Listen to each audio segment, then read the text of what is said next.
shu vaziyatga tushib qolmasligingiz uchun sizlarga kerak bo'ladigan juda ham muhim fakt. Tormoz olishni tushuntirib o'taman.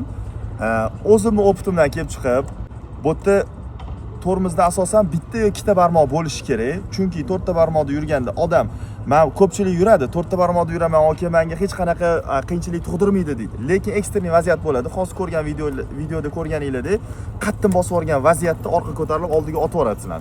Agarda sizlar bitta barmoqda bossanglar, bu plavno o'zini holatida to'xtaydi, u orqa ko'tarilish shansi juda ham kam bo'ladi.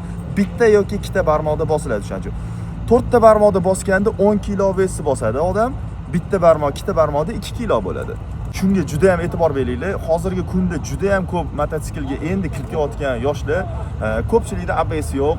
ABS bo'lsa ham hozirgi vaziyat bo'lishi mumkin. Chunki hozirgi videoda yangi mototsikl, unda ABS sistemasi bor, lekin ko'rib turganinglar bo'ldi. Shu bitta ikkita barmoqda yuringlar. Keyin men o'zim shaharning ichida yurishim, qo'lim shu holatda emas, bu holatda bo'ladi. Bitta barmog'im har doim tormozda bo'ladi.